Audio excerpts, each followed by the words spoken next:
किसी भिखारी को अगर किसी जगह भीख मांगते देखे तो जरा ध्यान दीजिए। चेन्नई पर पकड़ा गया 2 महिला जो हिंदू का कपड़ा पहन मंदिर के सामने भीख मांगने के लिए कहा गया और फिर वही महिला ड्रेस चेंज करके मस्जिद के सामने भी भीख मांगती थी मुस्लिम बुर्खा पहनकर। हमारे देश पर 4 लाख से भी ज्यादा भिखारी है, उसमें से 21% 12वीं पास। संसद में तो पकड़ा गया 3000 ऐसे भिखारी है जिनके पास ITI डिप्लोमा का डिग्री है। एक दिन में एक भिखारी इतना पैसा कमा लेता है आप सोच नहीं सकते। नमस्कार दोस्तों, साल 2022 का बात है जिसका नाम था सुरेश। एक दिन सुरेश का मुलाकात होता है विजय नाम के आदमी के साथ जो सुरेश को काम दिलाने की बात करता है। विजय सुरेश को कानपुर ब्रिज के नीचे जाने के लिए कहता है, लेकिन अगले दिन सुरेश जैसे ही ब्रिज के नीचे पहुंचता है आते ही कोई पीछे से आके सुरेश के मुंह के ऊपर काला कपड़ा डाल के किडनैप कर लेता है।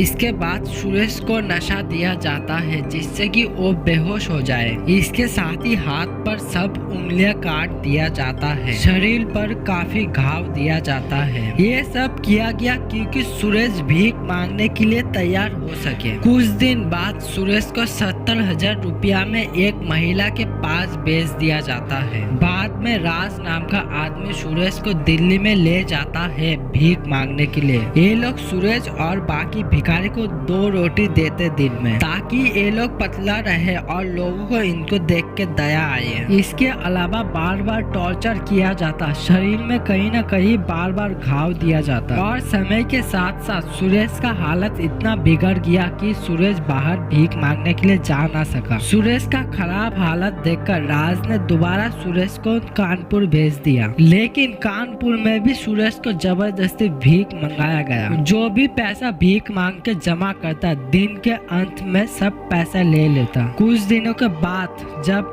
उसका हालत और बिगड़ गया तो सुरेश का किडनैपर सुरेश को छोड़ दिया और फिर जैसे तैसे करके सुरेश अपने घर को पहुंचा और उसका हालत इतना खराब था कि उसका घर का लोग भी उससे पहचान ना पाए। ये कोई मनगढ़ंत कहानी नहीं था दोस्तों, आप स्क्रीन पर सुरेश का कुछ फोटो देख सकते हैं।